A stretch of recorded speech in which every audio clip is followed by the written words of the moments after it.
Just know I'm sipping on something. I'm ducking niggas woman. Know that I don't got a problem. I just don't like all the drama. I don't like dealing with karma, and I put that on my mama. So you can catch me sipping something out the bottle. Bitch, I can find just know I'm sipping on something. I'm ducking niggas woman. Know that I don't got a problem. I just don't like all the drama. I don't like dealing with karma, and I put that on my mama. So you can catch me sipping something out the bottle.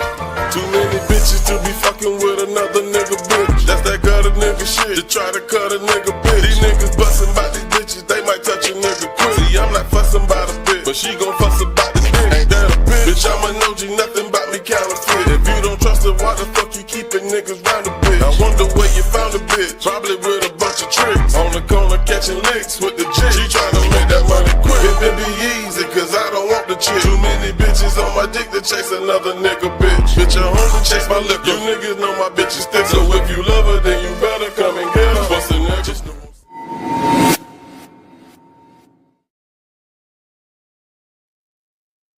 Yeah. Welcome.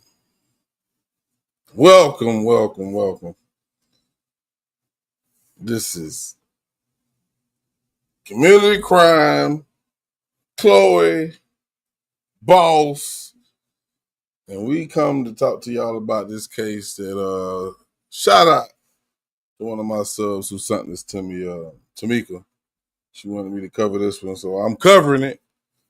And this is the case of David, the singer, and the young lady Celeste Hernandez, who was found in his trunk. Let's take a look at this, and we're gonna bring up Chloe.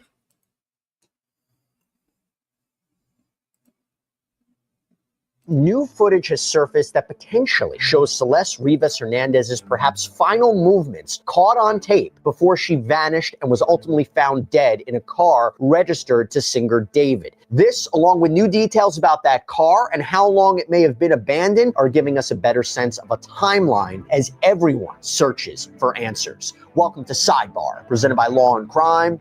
I'm Jesse Weber.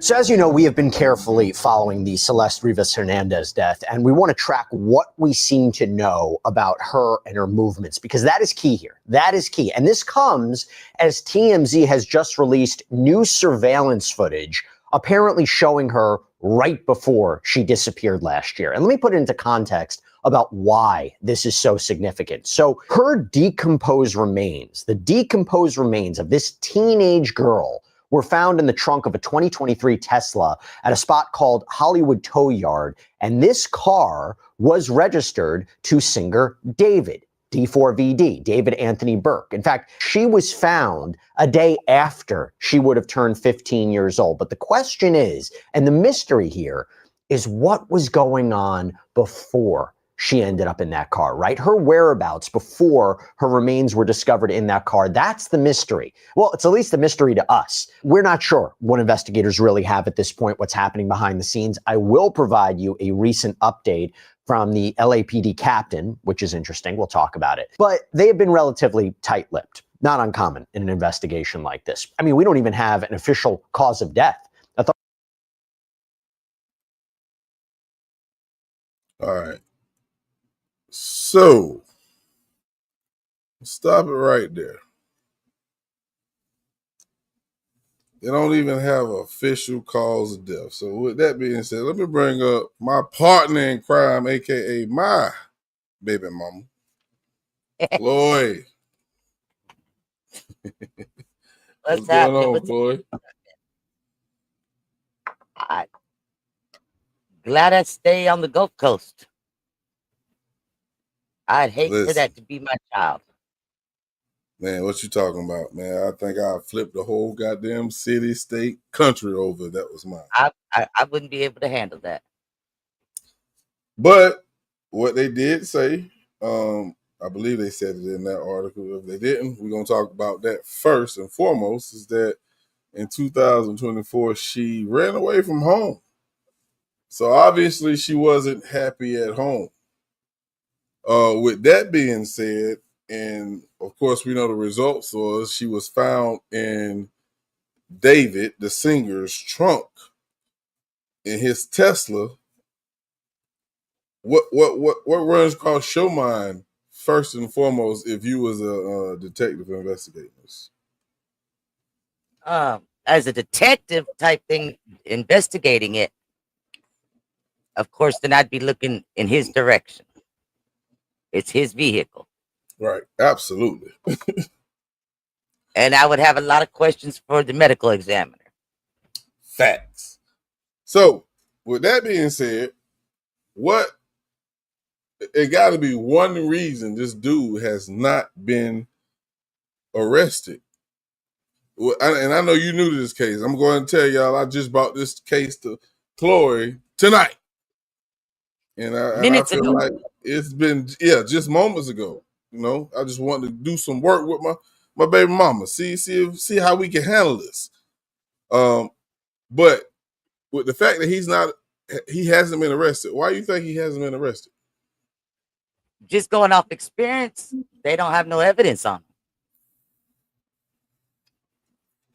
That's big facts. And they actually, I don't know if they mentioned it, so I don't want to give it away, but I believe they did. They don't have no idea how she died. So if you don't have an idea how she died, how can you arrest anybody, right? You can't. I mean, way out in left field, she climbed in the trunk and closed it herself and died. And nobody believes that. The public's not going to believe that, so they want answers. The family want answers. They're not going to believe that she did that. So the only thing they're going to point to is, like you said, David.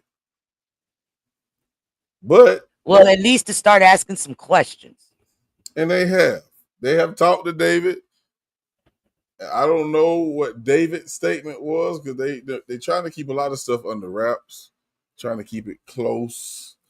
So if anything comes out that wasn't presented to the community or to the press, they'll be like, "Hey, how the fuck you knew that? Because we didn't tell you that." You know, it's trying to keep everything close niche, which I understand that. That's what you should do. Yeah. But let's go back and listen to a little bit more of this. We got several videos we're going to need to listen to because there's a lot of moving parts in this case when it comes to why, when, what, how, and the fuck that this happened. And we're going to talk about it. So let's get to it. Authorities have not identified a suspect or person of interest. That includes David, too. He has not officially been implicated in any crime or any wrongdoing. I want to be clear about that. But when it comes to Celeste, the victim in this case, if you're a producer who hates AI, this plugin might change your mind. This is reimagining co-production. Yeah, let's skip past this. Where was she? What was she doing? Well, it has been reported that Celeste had run away from home on prior occasions. Law enforcement sources reportedly told TMZ that it was due to a, quote, troubled home. Like there had been this reporting that she ran away in January of 2024, was taken back home after being found or located in Hollywood. However, speaking of TMZ, we got to talk about what they reported. So they got their hands on surveillance footage. It's video from a liquor store in Lake Elsinore, California. That's about 76 miles away from Hollywood, where Celeste's body was found. Now, this is footage reportedly from March 19th, 2024. So possibly the second time that she allegedly ran away. And her sister apparently went to this liquor store. It's called the Lago Spirits, which was reportedly near the family home, to try to see if they have surveillance tape capturing Celeste's movements, see where she went. In this video from TMZ, it appears to show a person wearing a black hoodie and white or light colored pants, a person believed to have been identified by the family as Celeste. And in the video, assuming it is her, you can see Celeste walking quite quickly down the street, then appear to jog or sprint a bit as she rounds the corner. And all right. So with this, Joy, when they find out that your child is a runaway and she has a history of running away from home, Do you think they take the case serious enough to, I guess, to immediately react like they should if there's a missing kid?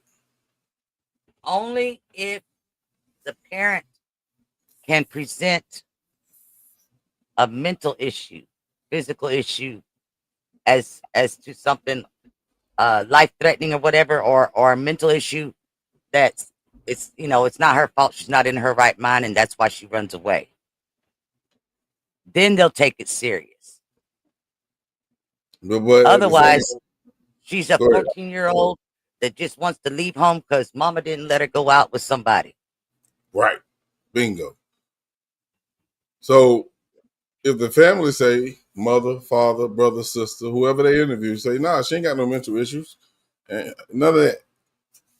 But she just don't like being home. They're not going to take the word of the parents because sometimes they think the parents are the problem, especially if she's running away to get away from them. You feel me? So it's like that would be my next thing would be, as an investigator, is why has she left home so many times? Right. Is it because you got rules and she don't like it?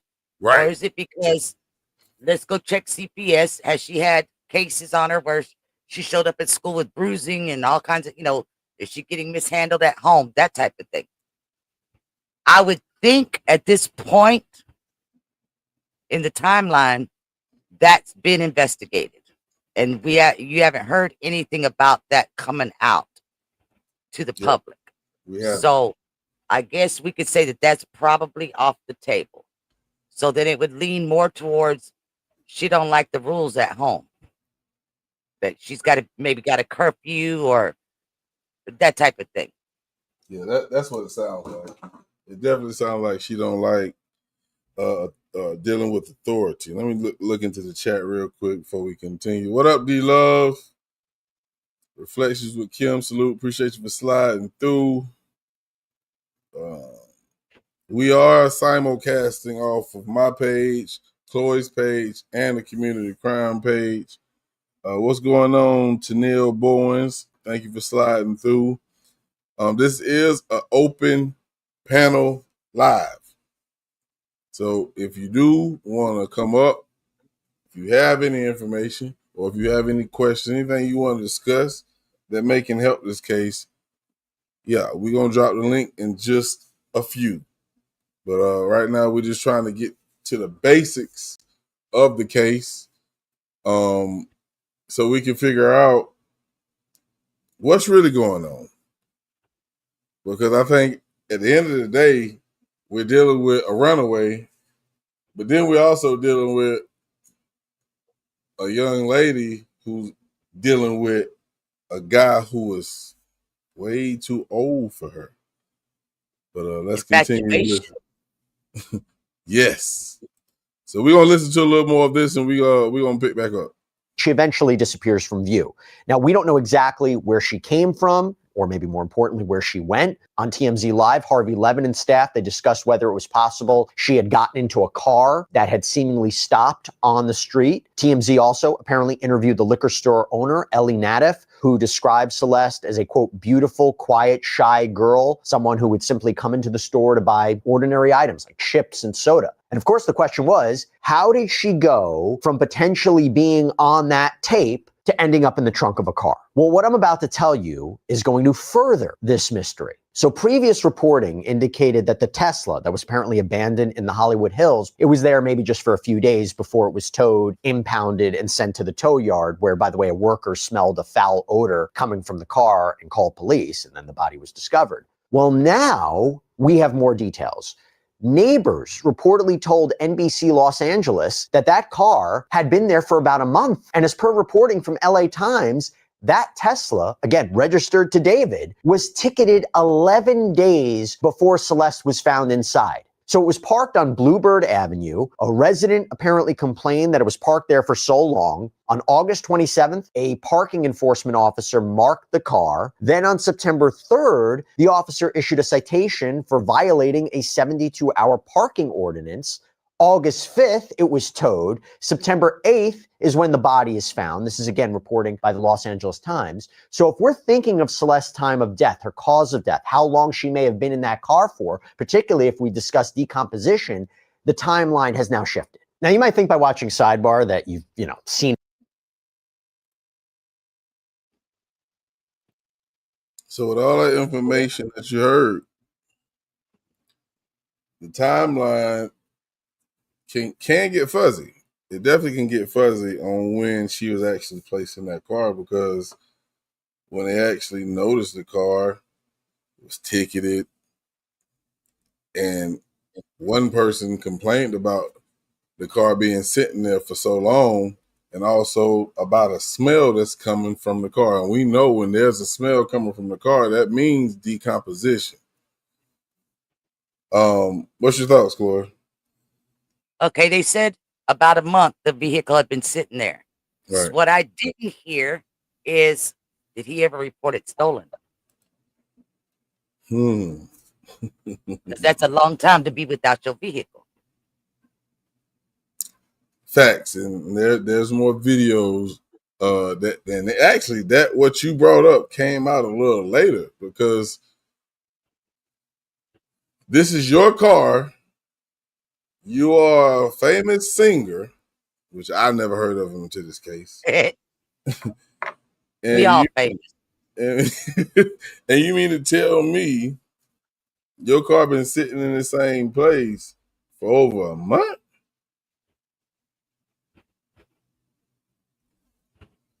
That leaves a lot of questions.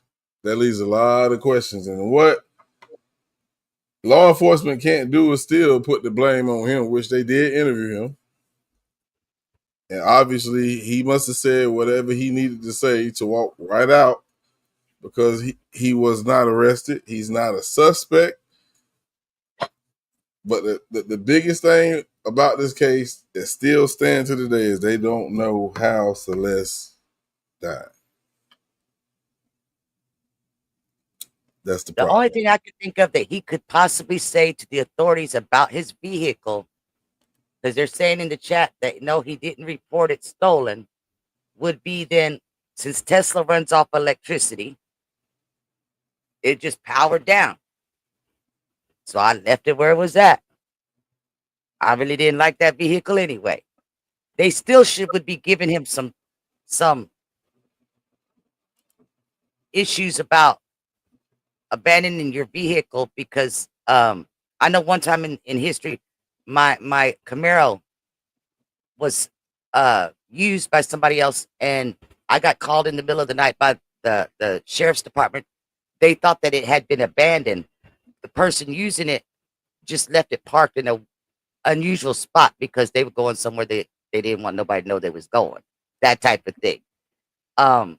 But they did. They were like, did you abandon your vehicle? Like if it was against the law or something for me to abandon my vehicle, which I didn't, But at the same time, if they're concentrating more on the deceased girl, they may not be putting so much emphasis on that part. I don't know.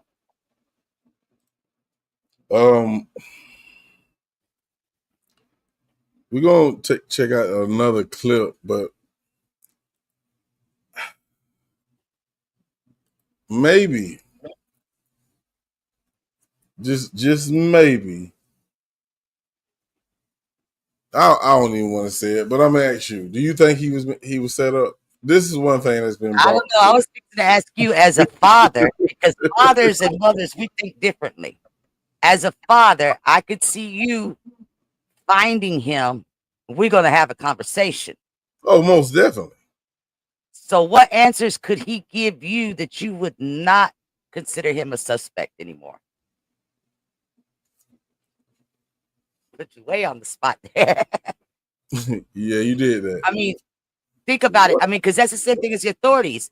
You got to give them something that says, okay, he's not a suspect. He's going to have proof. But, the biggest issue is, Chloe, is the simple fact is, for one, they don't know how she died. And for two, they only can go by, I guess, research in the details of her body to even give a guesstimate of when she died. So if Buddy was to tell me I wasn't even with her when she died, Maybe he was on tour. and he actually was, Okay. he actually was, but the thing is, there are videos where, or at least one video where she was actually seen with him sitting right next to him when he was live. So a lot of people feel like she was with him everywhere he went. Why all of a sudden this girl that you did a song about, I ain't even mentioned that, and so much Well, that what I'm saying is as an investigator, for me, I'm gonna leave the victim up to the medical examiner at this point. So I'm gonna be going after the vehicle. So if you're on tour, you don't know your vehicle's been taken and abandoned, apparently, which would explain why he didn't report it stolen because he didn't even know it was gone. Now, if she was on tour with him to where they were doing some lives together, okay, then it would be all right. At what point was the last time you actually physically saw her? right. And these are the questions you ask. I don't have the answers to because, again, some of the stuff they're not giving us. And I understand that.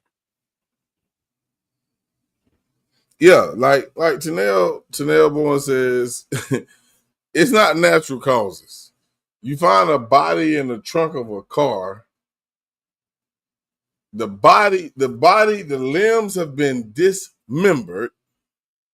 Of course, that still doesn't tell you that's how they died. Because we can say, okay, everybody woke up from a fucked up night of drinking and partying, and she was dead.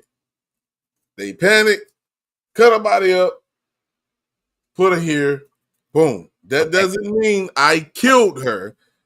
I can be charged for fucking with the scene of a crime. I can be charged, but you can't charge me for killing her. They can get him for messing with the corpse. See, I didn't know she had been dismembered. So that dismemberment completely knocks getting in the trunk herself off the table.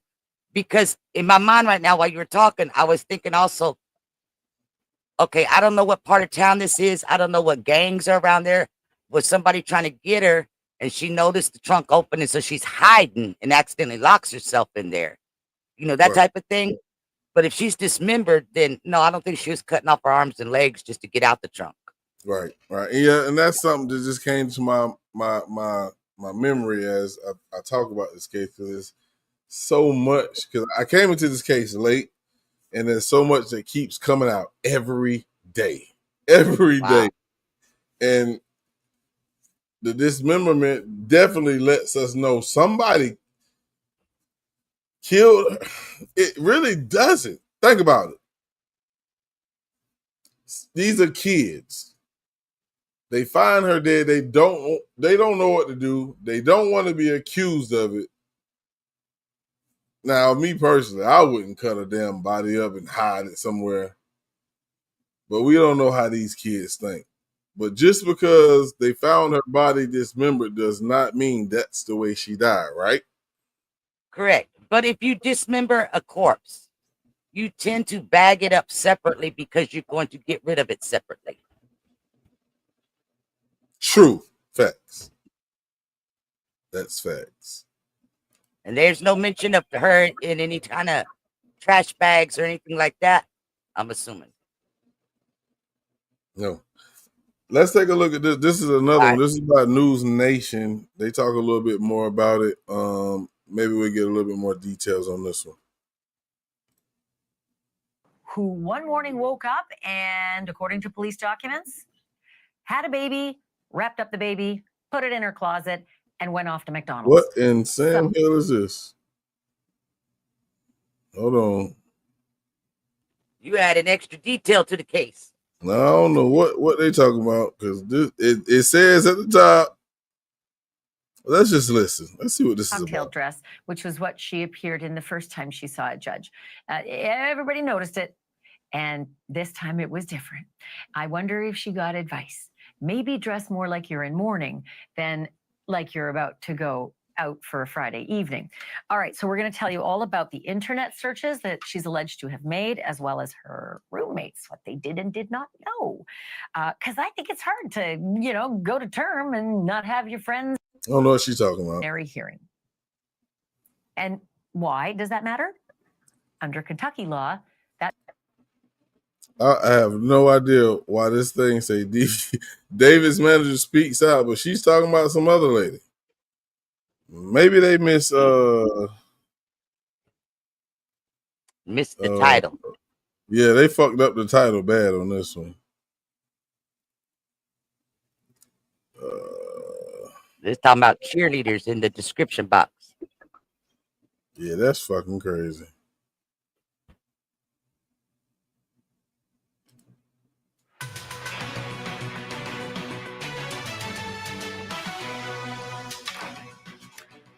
Hey, everybody, welcome to Wednesday. Okay, you better pour a drink because this show is jam-packed. We have so much new news to report to you 10 times in a year. A little over, actually. Almost a dozen times, actually, in a year. So we're going to talk to one of the neighbors. It was the neighbor who recorded that ring cam where Celeste was yelling in the backyard with them. Okay. Also, we have something we can debunk tonight. A lot of you on social media were saying that you think that maybe the parents have gone underground and don't want to talk to the police about their daughter Celeste because they may be undocumented. We got news on that. We found out what the actual story is, and we're going to tell you that in just a moment. And then, I don't know if you know about this, but I guess it was bound to happen. You know how every time a celebrity gets in trouble, there is a free so-and-so movement, and there's a ton of merch that goes along with it? Yeah, well, that has arrived. I'm going to show you some of the, I can't say free David because David isn't charged, but it doesn't seem to matter. The merch is out. I'm going to show you all of that in just a moment, and ties to the back of her head and neck. And yet somehow the authorities decided that was a suicide. I know, nuts. Her parents thought so too. But that was probably like maybe 6 months before she went missing the first time in February 2024. And then I saw her, well, I didn't see her again. I heard her again when she came in through the apartments. But yeah, I didn't know she was the missing child from next door. I have lived here since February of 2023, so almost 3 years. I've never met the family. I don't know their names. I don't know how many people live there. I just know there was a lot of cars parked out, usually, at least 5 cars in the driveway, most of the time, most of the days. But I don't know who the family is. My backyard peers into their backyard. And I can also see their driveway, the front yard. I've never heard or seen police officers at their house. At any time, I think I would have noticed that, unless it was late at night where I was asleep. But I never noticed any police activity at Celeste's home. So the video circulating with Celeste coming into the apartments being a little upset, that video was only released to pinpoint her timeline of her missing. And that's the only reason why it was released, because on September 8th, 2024, she was technically still missing.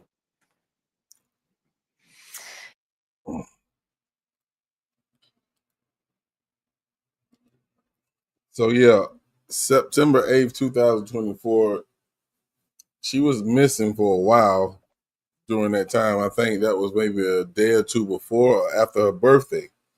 Yeah, that's what they said earlier, yeah. But the family never said anything to law enforcement, because before that they had, the claim she was missing. But I saw somewhere on there it said The police were out there 11 times in 14 months or something. Yeah, but still at this time, what they said was September. They Yeah. marked her missing back in what, March of 2024, Mm. and seen at her parents' house on video or CCTV in September. So the neighbors like, hey, that's the girl that's been missing. So they Yeah. assumed that, okay, maybe she's not missing anymore. So they didn't say anything.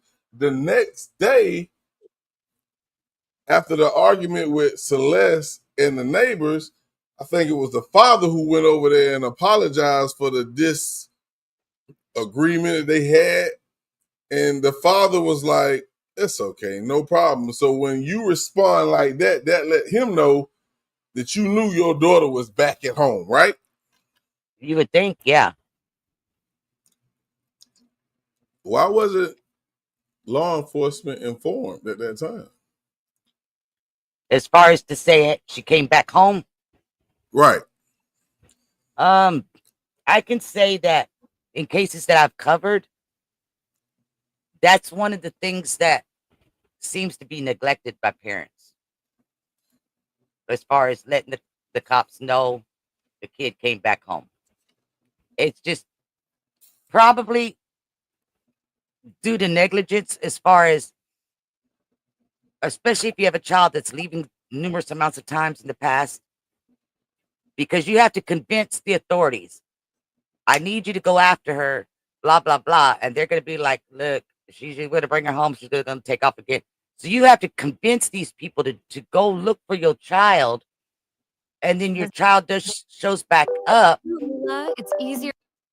It's embarrassing to go back and say, okay, my kid just came back. And like I said, I don't know how many times this has gone back and forth, but, and you don't, and a lot of times you catch scrutiny from the authorities. What kind of parent are you that you can't keep your child at home properly? There's a lot of different scenarios that could play into it.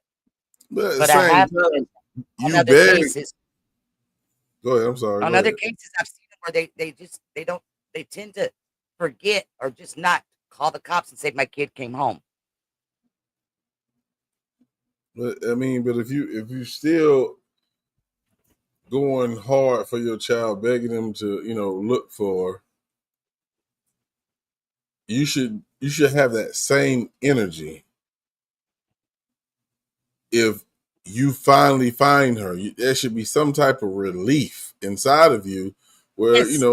I'm going to contact them, let them know, call off the dog, stop the search. My daughter is home. If Thank there's you a for big everything search you did. going on. If Equinox, out there is out there looking for him, yes. But think about it. A lot of these cops really ain't out there searching for these kids. These parents are having to call the cops every day. Is anybody still looking for my child? So, and then when the child does come home, more than likely you got about 2.5 minutes of a honeymoon, and then all of a sudden it's back to normal. The fussing and the fighting, slamming doors. So you're dealing with that. Do I chastise them, or do I just let them slide because I don't want them to take off again? The parent themselves has a lot of mental going on when a child does come back home. And then I don't know, is there any other siblings? Excuse me. Any other siblings in the home that's got to be dealt with as well? I get what you're saying. Over. This is a Celeste. I look at it as you are someone who's depending on law enforcement to help you find your child. Regardless if they were the ones who helped you find your child or not, if your child come home, it should be something inside you that you just feel so happy that you want to tell the fucking world, my child is home. And what better fucking person to tell is law enforcement, because that's who you are depending on. I've I only get had it. to do You don't it want to once. be embarrassed. I get that. But still, come on, man. I've only had to do it once. While the sheriff's deputy is standing on the porch, and this was about my second child, yes. While he's standing on the porch, the house phone rings. I go in there and answer it. It's my child. Mom, why do you got cops at the house? They're listening to it on the scanner a block away that we had called the cops about child missing and some other stuff that was missing from the house as well. Then I got to walk back out on the porch and tell the sheriff, she's fine. She's down the block. The sheriff, now he was cool. The deputy sheriff was cool because he said, because we explained the whole situation. She was on juvenile probation and stuff at the time. He said, bust her ass and take a chance on 12 of my peers. Reality is, things don't always work out that way, and it's not that easy. But he was understanding, and we were grateful that he was understanding. Now, I'm not saying that the parents just never tell the authorities. It's just not a priority at the, in the first 24 to 48 hours. They're probably not thinking about it. Especially if the kid's acting a fool, like they might take off again. Well, I mean, it's a part of the job. These type of things that happen where maybe they just ran away is something that law enforcement knows to happen. And you know what? That's exactly why they created that 24 to 48 hour goddamn law where we're not going to look for them until 48 hours, which I think is a bunch of bullshit. But Well, I understand why they do that. They changed it. Let me put it like this. You can file the missing persons report at any time. Right. It's going to go on a stack, and they're going to decide how efficiently we're going to jump to that stack. And if it's somebody that's been missing 11 times in the last 14 months, they're not going to jump. Exactly. Bingo. Great point. Let's take a look at this. Body double rocks the investigation. I'm Nancy Grace. This is Crime Stories. I want to thank you for being with us.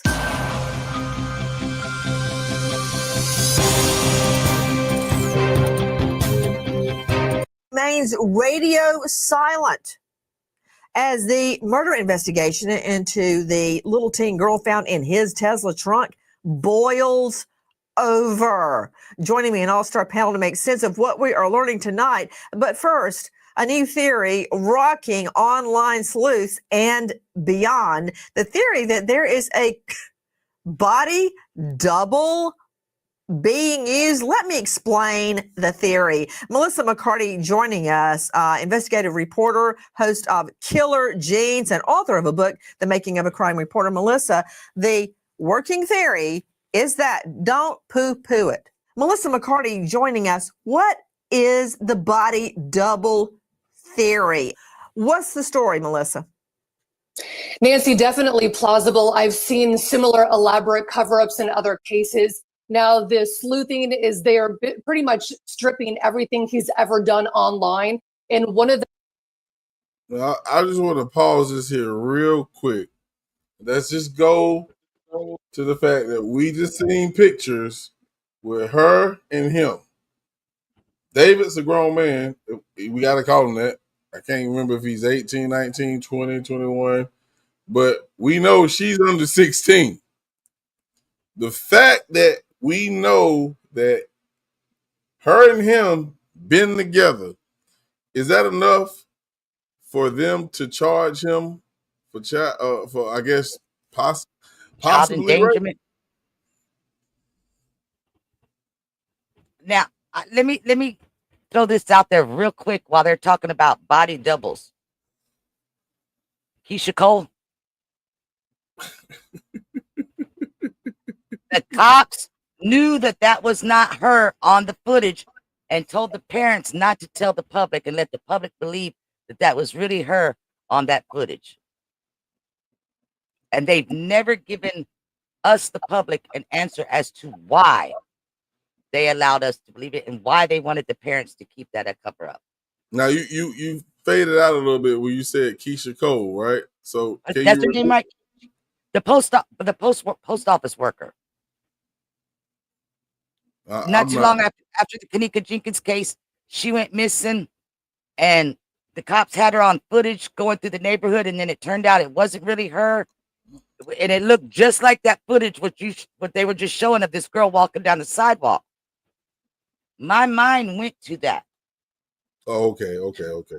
And it was about 2 years later when the mother came back on an interview with somebody and said the police made us not tell the public that was not our child, that they were showing everybody saying that was our child. They made them say that. Yes. Weird. That's it. And it's crazy as it sounds. That is the truth. D Love says she remembers that. It really happened. We're gonna continue because that's weird as shit. The things, not only the two Celeste theory, but is he using a body double? Are there images of her surfacing online to make it seem as though she was alive and messing up the timeline? You know, these are conspiracy theories, but they are plausible at the same time. So it's something that the LAPD is going to have to continue to, investigate. But it's confusing for the mass to follow with all the new tidbits coming about from the sleuthing. Joining me now is Steve Fisher, missing persons private investigator, search and rescue specialist, and owner of Search Investigations. I need police and an ambulance immediately.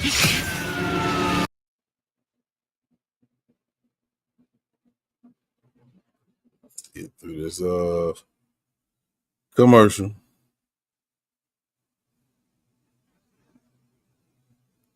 For being with us. Number one, a lot happening in the case boiling over. I wonder why D4VD, aka David Anthony Burke, has remained totally silent. He's on social. Don't worry about that. He's busy deleting negative comments. So I know he's alive and well, but he's saying nothing about the disappearance and death of this little girl, Celeste, found in his trunk. I wonder what his father, the lawyer, has to do with that, if anything, his decision to remain silent as it relates to Celeste. But this new theory, it has spreading like wildfire that there is a body double Celeste. Many of these are posted by him. Now, these are not the same girl. It's not her. But yet it's posted all over his internet social postings. She has been spotted at various functions. What do you make of it? Yeah, no, they look remarkably alike. And like you said, she has shown up at, there's been backstage concert photos of her and, you being tagged as Celeste. And I believe that girl's 22 years old. So whether it's deliberate or not, I can't say, but it's definitely, interesting that. Bring him up, please.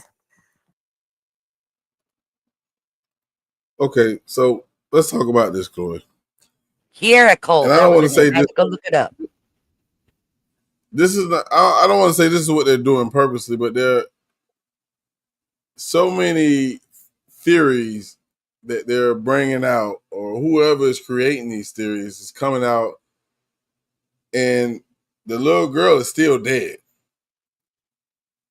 Do you feel like this is happening because the simple fact is there's no evidence that David killed her, or there's no evidence on how she died?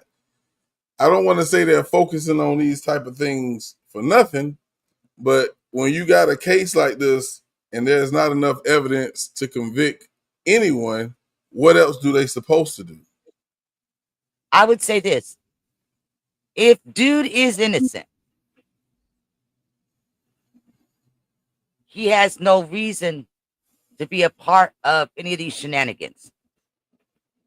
If the dude is not innocent, but he has found a way to trick the authorities into believing that he's not a suspect, then this could be some kind of his own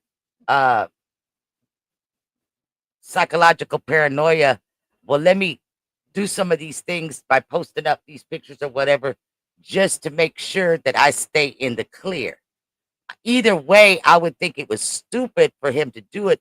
Whether he's guilty or innocent, he should just let dogs lie and leave it alone.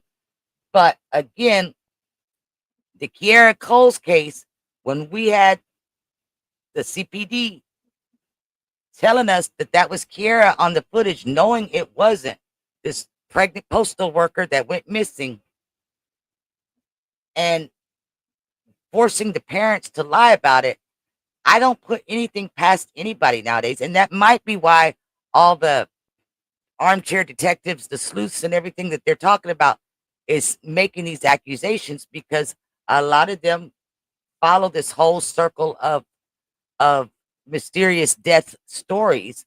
And I'm sure a lot of them's heard about the Kiera Coles because it's still an unsolved case. They've never even found the girl's body. You know, I believe she's down in Louisiana. The Gators got her because that's Let, where she took. let me bring up something that hasn't came up in none of these articles yet, which probably will, but something I didn't tell you that came to my memory now. Okay. He did you remember he's a music artist. You know, of course, when you're an artist, you do videos of your music. I told you he do have a song called Celeste, that's her name. And I'm not sure if that particular song goes with this video I'm going to tell you about, but it happened. After her death, he had a video where in the video they're placing a young lady's body in the trunk of a car. Selena Gomez. It's like, come on, bro. Like, did you see it? Did I see the video? Yes. I seen just the clips that they showed in the news article. I didn't actually go back and watch the video, the song and the video. But why would you do that? Why in the fuck would you do that? My first thing I would say is check the timestamp on it, when the video was made or whatnot, because I still have people come back with the Selena Gomez video in the freezer, whatever, the Justin Bieber thing, and it's so idiotic to me. And okay, the timeline fits. She made the video after Kanika's death or whatever. It's a coincidence. You're going to have the conspiracy theory people are always going to find something that matches up somehow, and it's going to look weird. In his case, I would, before I threw any thought into it, I would have to go find out what the timestamp was. Did he do it after they found her? That type of thing. If he did, again, he's going to have to convince the authorities. And now, Daddy being an attorney, that weight's only going to carry so far.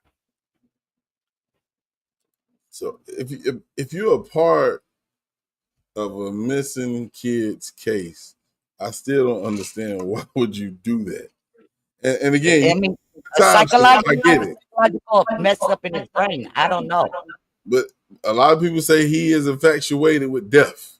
And I don't know how true that is because I'm new to this case and I'm new to David. I don't know him. I don't listen to his music. But to do some shit like that when your name is involved in a suspicious, mysterious death of someone that's connected to you, that shit don't make no sense to me at all. Honestly, I would have to know him better to know his mental age, his reputation, the type of person he is, his type of music. Worst case scenario, publicity. It's shitty, but it would be that. So for someone to do that, and I get what you're saying, because today we got it's social media, clicks, views. But for him to do that, he has to be confident. I ain't even gonna say cocky, arrogant. You can throw that in there as well, but you have to be confident that you had nothing to do with it, because if you're gonna, that's exactly what I was thinking. That's crazy. I'm not gonna do that. You have to know that you are 100% innocent to have the cojones to say, I'm going to make this video because I need some clicks and views. I need to get, because people are going to watch it. People are going to watch it even if it's for the wrong reasons. I need some money. I want a bag, whatever. But again, I agree 100% what you're saying. He has to know in his mind, in his heart, in his soul, he ain't have nothing to do with it. Yeah, that's the only way. And in that case, I still wouldn't do it. 'Cause to me, that's disrespectful to someone that you said that you love. But at the same time, you But you're shouldn't have thinking been with a fucking with this mature little girl mind. in the first place. He shouldn't have been fucking with this little girl because they got proof that he been messing with this girl since she was 11 years old. Come You're on, thinking with bro. a mature mind, though. And you're not on a bunch of drugs. We don't, that's what I said. That's what I'm saying. It would depend on me having to research him and know him. I mean, this is off in right field, but last night I watched the Charlie Sheen documentary. And I didn't know the man had gone bisexual after he got sober. All the crazy stuff I heard. Excuse me. But one of the things he said in there was for him, crack cocaine was the sex drug. Until he discovered pills. Then there were certain pills, and I don't remember which pills it was, that he just couldn't get naked fast enough. That type of thing. So that's why I say a drug thing, if she's 11 and he's 15, 16, whatever, and they're under the influence. Now, you and I thinking with mature minds would be thinking, our 11-year-old child, what could you possibly see sexual about that? But under the influence and having that younger mindset makes a whole totally different narrative. Now, we're going to watch a clip, and this is a segment where Celeste's ex-boyfriend speaks about the things she said prior to her Wait a going minute. missing. She got an ex, and she was 14 and been with this one since she was 11. What was she, 5? Listen, hey, that's why I fuck with you the long way, because you putting this shit together just like I did. Wait a minute. You was fucking I'm with going back her. to the parents. Me and the parents need to have a talk. Let's listen. Let's take a listen to this, because this is what was said. At Celeste's little middle school boyfriend. Co-producer is going to give you unique sounds that actually fits your track in seconds. Let me show you. First, all right, here we go. Her mom didn't treat her well or whatever, and she didn't like where she was at. We were at PE, and she told me and my friend that she was running away, and she said it was because of her parents, and she was like joking about it, and she was like happy, like joking like she always was, and like it didn't seem real because like she was like playing around, joking about it, and the next day she wasn't at school, and like that's the last time I saw her. My heart dropped. I was like, I don't know. I just couldn't believe it. I kind of had a feeling when I saw like the first thing. I was like, what if it is her? But I just like brushed it off. But when I saw it really was her, I was like, damn, I really knew. That's from our friends over at TMZ. That's Celeste Rivas' little middle school boyfriend, describing how years in the making, she had trouble at home, a very difficult home life. And it brings to mind a beautiful little girl, Maddie Soto, who had told friends as soon as she was 13, she was running away from home and living in the woods. And I couldn't help wonder, why would a little girl want to run away from home and live in the woods? Then I found out mommy's boyfriend, Stefan Stearns, her and taking videos of for years, back as early as when she was 9 years old. No.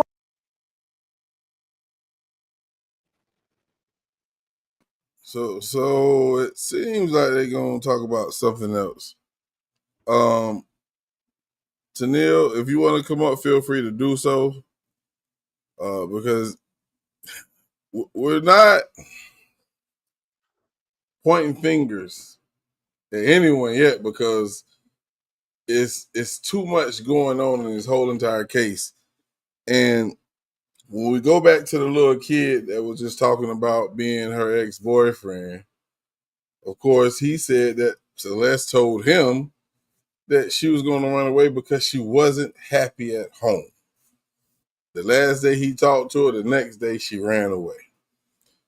When you hear that as a detective, as an investigator, now your mind has switched from David to the parents. Am I wrong or right for saying that, Chloe?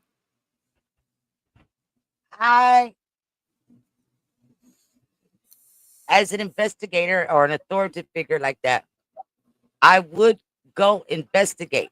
Nancy Grace is dead ass wrong for throwing that out there in the public, though. Mm. And I say that because that is publicly accusing something of somebody of something that cannot get erased. And you don't do that with that type of crime unless you have some evidence. Well, we know investigators are going to start at home first, correct? If the investigators are checking that route, yes, they should be. Nancy Grace should not be speaking on that publicly unless she's got some proof that the investigators checked that out like that. That'd be like me just popping up here and saying, well, how do I know you ain't mess with your kid? Your kid didn't want to stay at home with you. You can't just do that publicly, especially on social media, because a handful of wrong people in the public, in the audience, they're gonna take that and run with it. The next thing you know, that person just got falsely accused of all kinds of crap and may not have had nothing to do with nothing. There's just certain things that you don't throw out there like that. What about David? There's no proof that David did anything to her, but his name is being thrown out there just like what we just heard from the little kid throwing the parents out there. They still got David's name out there. So what if David ended up not being or not having anything to do with this? Because we just seen this with the LSU kid where they accused him of goddamn murder and find out he had nothing to do with it. So what's the difference? To me, okay, let me say it a different way. Violating a child in a sexual manner is not something that you throw out there as a what if publicly until you've got some kind of proof on that. Because that is something you can get accused of: robbery, murder, attempted murder, all the other crimes in the world. And when you're proven innocent, people tend to forget about it. When you are accused of possibly violating a child in that manner, no matter how much proof is made of your innocence, it's still always going to be a black mark on you. Now, when you say violating, because that little kid didn't say violating. Nancy Grace insinuated that. How? Hold on. What did she say that insinuated that? Let me go back. When she put the other little blonde-headed girl up there saying, that her daddy, she was hiding in the woods because her stepdaddy was doing videotaping of her since she was 9 years old, blah, blah, blah. Okay, yeah, you're right. She did say that. That's what I'm saying. So that was wrong of her to do that in this case, or to even set it up in that manner that looks like that's what she's saying without any kind of, if the cops had come up and said, we question him, the parents on any sexual innuendos, blah, blah, blah. That's one thing. We ain't heard that. And I'm just saying that's one crime. And you got to admit this, no matter what the crime is, once you're proven innocent, majority of the public is going to wash that away.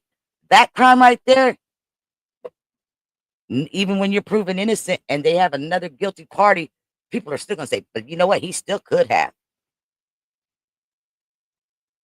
That happens in every fucking case that we hear on the news. You can take it to P. Diddy's case. You can take it to R. Kelly's case. You can take it to OJ's case. Everybody's gonna say something. If you're a part of the press, I don't know if there's a limit in what you can and cannot say, but if it's brought out, it's almost like what's going on with the Tupac case. Suge Knight is now speaking out because of what Keefe D have said and has put out there. Now he feel like, shit, I can talk about it now, so I'm going to say this and this and that third. That's the fucking same thing Nancy Grace just said. This little kid said it. I'm going to bring it to the forefront. The little kid said she wasn't happy at home. He didn't say because she was being touched in an inappropriate manner. Like I said earlier, maybe Okay, she didn't like the wrong rules. example. She used the wrong example with the other. That's what I'm saying, and that'll put a black mark on somebody. And children and adults that are victims of that crime have a hard enough time proving their innocence of what happened to them, that they did not perpetrate it themselves. Well, maybe they got So a that's lawsuit for defamation. one crime that should not ever be played with. Well, we know Nancy Grace, and I think we know Nancy Grace. She's a lawyer, a former lawyer, so I think she knows what she can and cannot say. If not, the family can sue her for defamation. I'm not saying she can't say it. I'm just saying I think that she's foul for saying it or insinuating. That's what I'm saying. Because there's not been any talk of that. Now, I did notice in all those pictures that were flashing up there, Celeste wears a crucifix necklace. Mm-hmm. Let's take a look at this instance.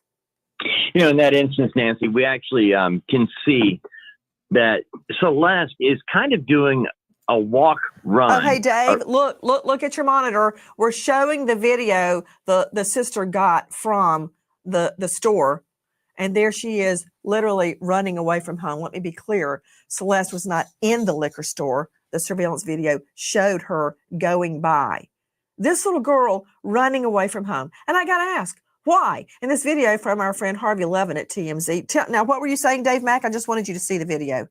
I just wanted to point out that, that video was at 7 a.m. That's when it was taken, at a time when children would normally be going to school. But so instead, Celeste is clearly kind of in a confused state. If you watch her stride, she's partially walking, partially running. It's like she's not quite sure what she's going to do, but that's the last they see of her. She takes off, and it's a fascinating read into the 13-year-old that is trying to figure out what to do. And as you just pointed out, Nancy, this is a child who spoke about being unhappy at home, not being treated well at home, and wanting to be away.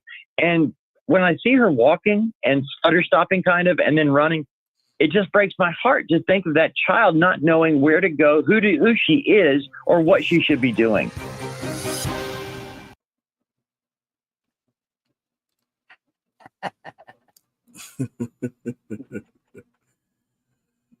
So I see a comment, and I want to go to the comments real quick. Dude sounded confused. Salute to Jules. She didn't look confused. 7 a.m., man. She's supposed to be going to school. So what? She kind of gallops along with her walking stride. That don't mean she's confused. She's 14. She's trying to hurry up and get, because if she's running away and the school buses are running, she don't want her school bus driver to see her. Let me get past the bus stop. It could be anything. Let's go back to the facts. And D-Love asked his question. She made a statement. He had no business around her. She's a youngin'. I think the fact that they don't have any evidence that he did anything to her is the reason why they still can't arrest him.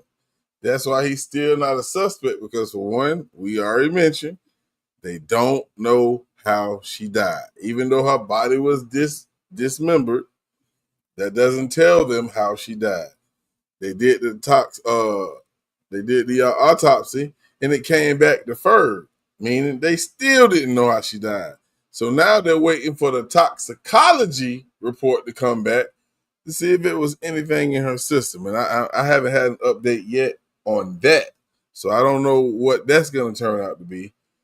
But even if they found out, let's just say she had fentanyl or cocaine or any of that in her system, it still doesn't tell them whether it was an accident or somebody intentionally gave this to her. They have no proof. So it's still not going to help this case. Am I wrong for thinking that? No, you're right. But I just thought about something, and I'm googling it up.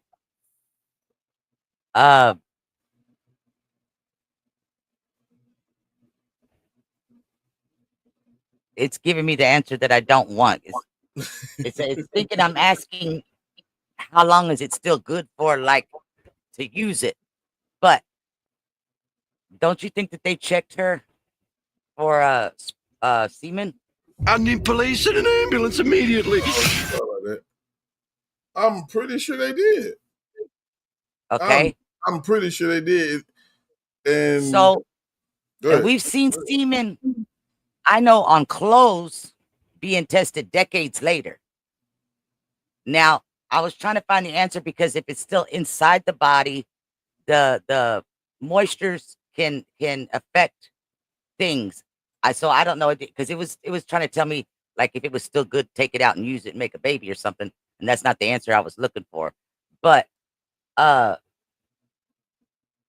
would be another thing as to why they're not charging him with any kind of statutory assault or anything like that, because there was no semen, which doesn't mean that he never did. It just would mean that there was none present prior to her demise. Right. From him or from anybody. We got is it Tennille? Did I say that right? Yes, sir. Tennille is correct. We got Tennille in the building. How you doing? I'm well. How are you? Good. So what's your thoughts? What's on your mind? She said she's been following the case since it started, so she might have Yeah. some answers. So it's a lot that I could kind of maybe fill in the blanks for you, possibly. I don't know, because this case is kind of confusing. I literally had to break out a notebook and take notes to be able to try to get the timeline down because it's kind of crazy. But there's a lot I can say about the case, put it that way. So I don't want to just come in and do a soliloquy and stand on my soapbox here. So y'all go ahead and let's just keep the conversation rolling. And if I need to interject something, I will. So I'm gonna ask you this off the rip, and of course, we all see the same evidence that's being presented to us. Let me just ask you this: do you think David had anything to do with her death?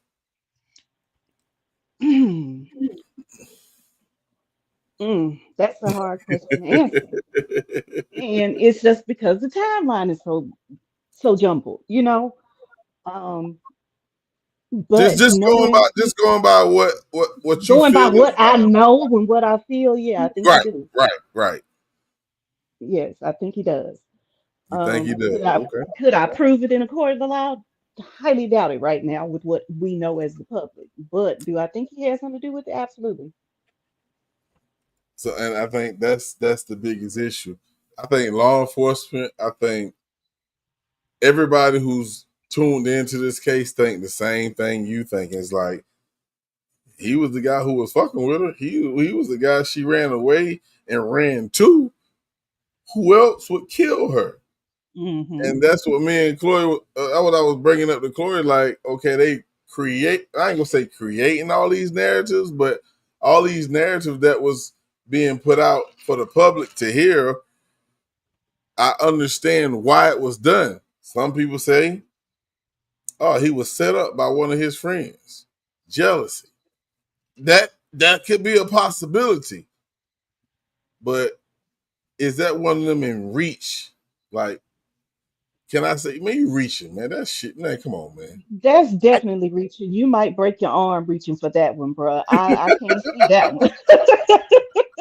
I mean, that would fall under having to research him and his circle of people to know more. Right. And Right. for me, like I said, an hour and a half ago, I found out about this case as far as any details because I didn't know anything about it. But going with so many other cases that even when that I haven't even brought, to my channel, just reading on them or watching them on the documentaries on TV, I wouldn't put it off the table because it has happened. As far as uh uh we could say David's guilty of all this, but all of a sudden somebody he didn't even know was hating on him from the sidelines had the means and opportunity to do something. So it's still a possibility. It may not be a probability, but it's a possibility. Yeah, everything's a possibility, but a probability. That's why I said it's a reach because It's I a just really reach. don't see that, knowing what I've learned about him since the case is broken. Like I So said, he has an obsession with death, yes. and he has killed her in not just one music video, but many music videos. Oh wow. See, I didn't know Um, that.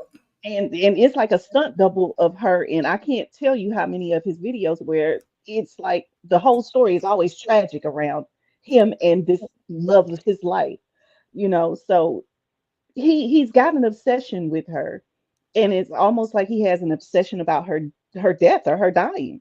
So when Is they said they is found this her in like her an Alice trunk. Cooper type of thing?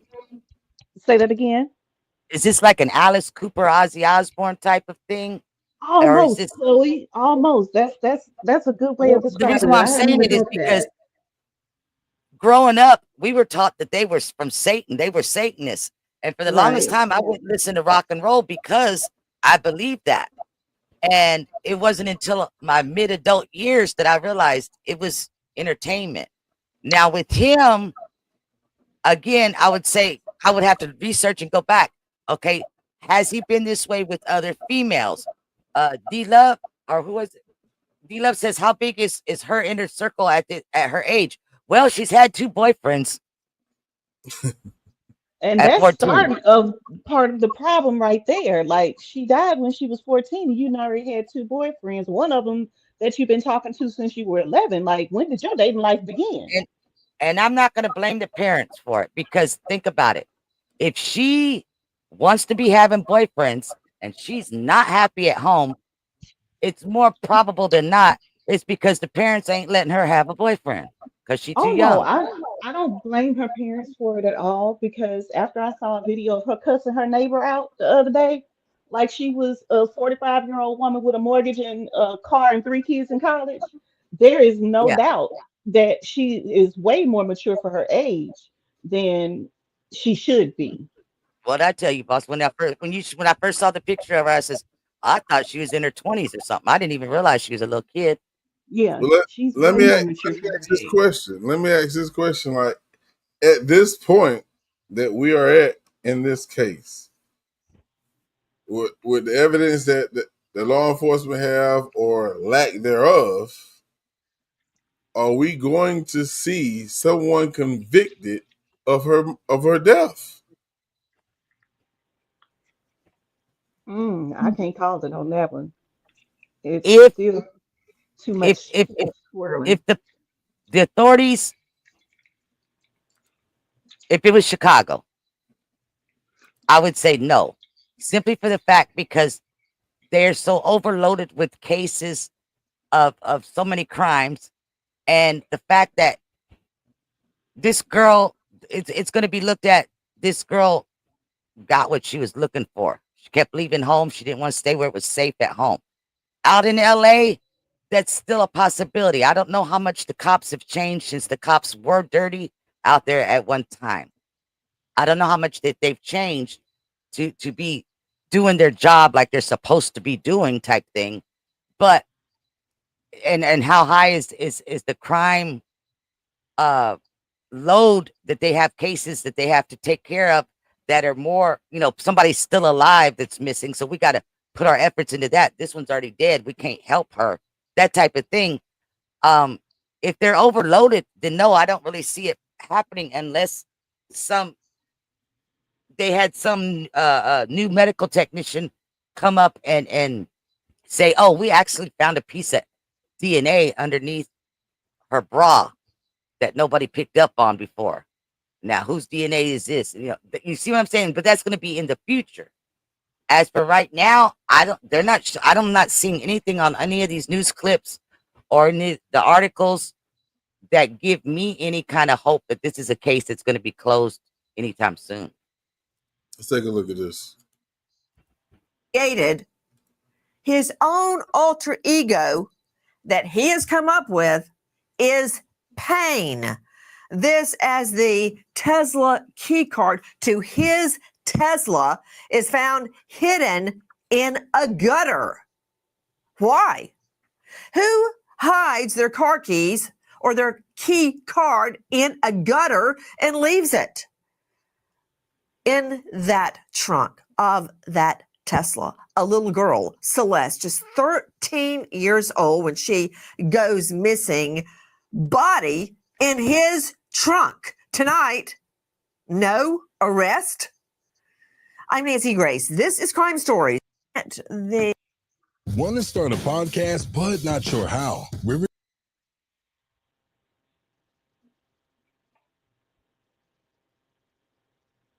Card be loaned out? Like if you want someone to borrow your car, you could let them use the key card? Yes, you can. You can, and because it doesn't have a name on it attached to it, it just runs the car when you need it to. So you can give it to a valet if you wanted to, or you could give it to your son if he's not, already set up to use the car with his phone. You can give that to anybody to use that to drive that car. I'm going to circle back to you in a moment, Scott Eicher, because I want to find out everything I can about the Tesla nav system and all of the cameras. Teslas give you a 360-degree view.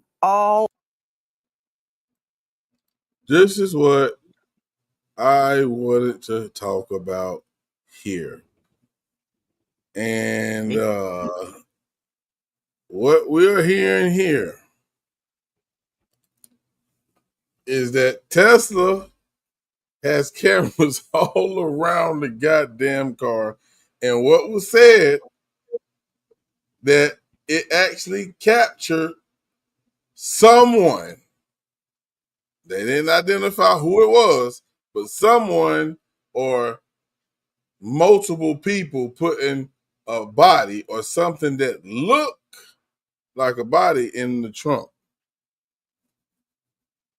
So I would like to see that. I would love to see that. But obviously, if they have that type of footage and they still don't have a goddamn suspect, it didn't show enough.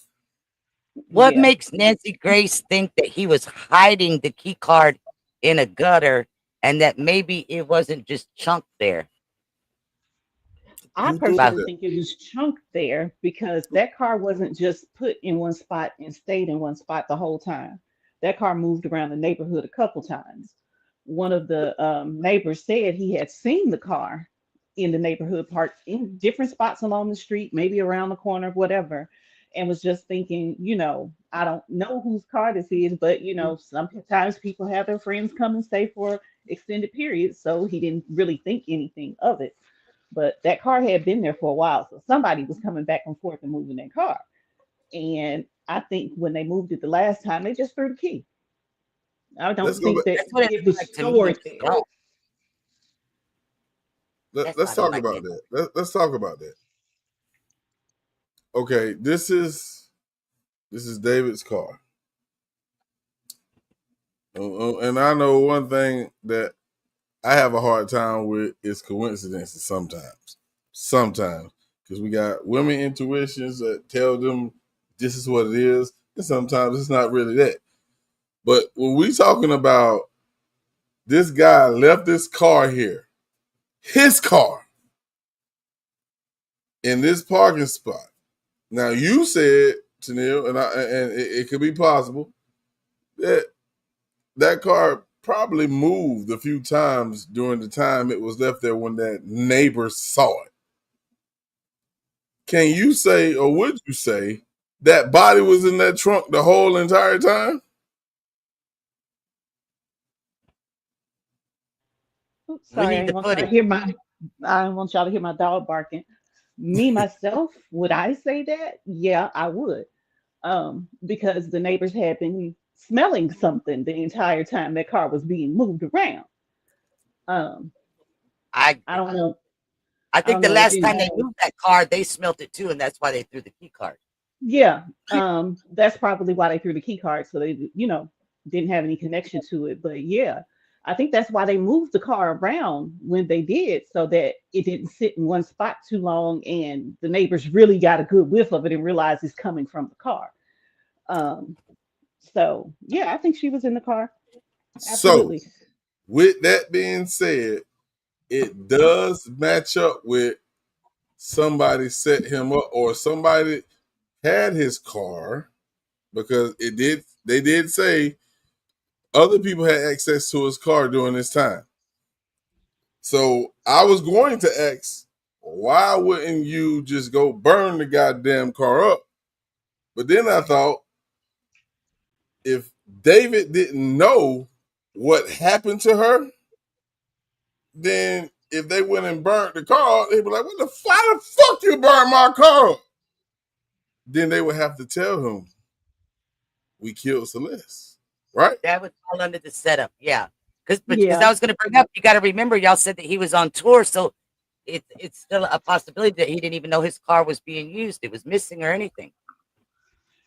Yeah, and that's why it hadn't been reported stolen, because it wasn't reported stolen. Because When you get Nancy news, Grace said that you can set the car up where other people can drive it, I guess, through the system. But if they're not set up in the system, they have to use that key card. So whoever yeah, was using that vehicle was using a key card, which was not David, yeah, because David um, didn't need a key card to use the car. true. From what I understand, a Tesla, you don't even have to have your Clear. phone, like the app It's running on the phone or whatever. Long as your phone is close to the car, you can open the car and Right. start the car. So the key so card is, there, like you there said, you for have that. valet or whatever. So whoever was using the car had not had their phone added to whatever account, app, however the hell it's set up, to be able to Yeah. access without using the key card. So So to the me, question, go that ahead, go ahead. clears that almost I'd say it clears him 90%. So if what we're saying and what we're putting together right now holds weight and could be true, why in the fuck have David not come out and said anything like, "Hey, I wasn't driving it. My partner was driving it. Fuck that If snitch shit. If I'm being looked at as a suspect, I'm going to clear my name. If Nope, and not if me. he I was ain't in love saying with her, shit. I'm not saying shit. Talk to my What lawyer. what did you Learned say that a long earlier? time ago. What did you say earlier? That the authorities are not releasing that much information. So wouldn't it be plausible that they told him not to speak on social media about it? who? He Law probably enforcement told who? David, David. Law enforcement ain't tell him that. how But you know? They, listen, they could if have. he would say something to them, like, "Listen, bro, I was on tour." They were okay. Well, who had access to your car? John Doe 1, John Doe 2, John Doe 3. They had my car. What's their They're name? good. He gave them their names. Why has nothing happened? But that's what I'm saying is he cleared his name with the cops. The cops is not releasing that much information. So I can understand the cops telling him not to speak on it on social media because he could accidentally give away Information that they little haven't tidbits put or out to something the public that they yet. don't want put out there that's going to help them find who the killer is. Because let's say a lot of music artists, especially young ones, they tend to rent a condo or something. They let all their homies come and go. They all got keys. You know, you're gonna have 3 or 4 of them that's got keys to it, and then they're gonna be bringing their homies over. Dude's out on tour. He's not coming home. Let's bring a bunch of bitches home. Okay, da da da da. The key card is in the basket by the mixing machine, whatever, on the counter of the bar. It's easily that anybody could have picked up that key card. But this is a chick, even though she's underage. This is a young lady that he supposedly loved. And if this information, if he gave the officers, the investigators, the information they need to know that will exclude him and will actually put his partners in the car or in the situation where they are now number one suspects, what's taking so long? Because they don't have enough to pin it on that person. They just have a probability. We got John Doe 1, 2, and 3 that had access to that key card. So before we say anything else publicly, we need to give these guys ropes to hang themselves so we can find out which one, John Doe 1, 2, or 3, actually took that key card. Because obviously there was no fingerprints on it. Now, Teslas have the cameras on it, but also where you plug up the Tesla to get the charging, those things have cameras on it too. So that tells me that it didn't need a charge, so it wasn't driven that much, because otherwise they would have footage from the charging thing and they would be able to see who exactly was sitting in that driver's seat at any given time. That case of the artist in Jacksonville. Julio. Yeah, that footage there, I was able to, see a lot of stuff from that Tesla charging station using their footage. Oh yeah, that Tesla is what's gonna eat him up in court. So Tesla got it all. Or maybe it was a combination of a couple of his homies, and they want to know which one actually did the deed. So at this point, would it be wrong for them to just eliminate David as a suspect if what we're saying right now is true, or is that too much information to give the public? That's still it's too early to exclude him from the investigation right now, or as a possible culprit, because you don't know how long she was in the car beforehand. You don't know how long. When was the last time somebody actually talked to her? When was the last time she was seen on surveillance video outside of the last time she was walking away from her house? The cops know. The public don't know. Nah, the cops don't know shit. It's still a little too soon to exclude him. Also, I say that unless he set it up through his homies to do this, premeditated wise, that's the only way I can see at this point with what's being given to the public that he's being involved. He don't have a motive. He don't have a motive. He doesn't have any evidence pointing in his direction. The only thing he's got is he's a grimy lowlife because he was messing with a minor, but that does not make him guilty of murder. Well, I know and hiding the corpse and all that. They were saying I need police and an ambulance immediately. My fault. I'm sorry. Go ahead. No, that's okay. At one point, they were saying she was pregnant. I don't know if they have come back and she wasn't. She wasn't. Or what? She wasn't? Okay. Because to me, that was plenty of motive to get rid of her if she's 14 and pregnant and you 20. Yeah, but since they debunked that, because when it first started off, they said that she was pregnant. But just the fact that she's a minor and he's 20 older is than enough her. motive to me. That is. You're right. You're absolutely right. You know, she's 14, he's 20. That's a 6-year age gap. That is plenty of time in a California state prison. That's plenty enough motive. 6 years difference. That means when she was 11, he was 17. Thank he you. obviously has some mental breakage in his mind, because I don't care how mature a girl can be. At 11, Majority of females haven't even got their periods yet. True. Let's take a listen real quick.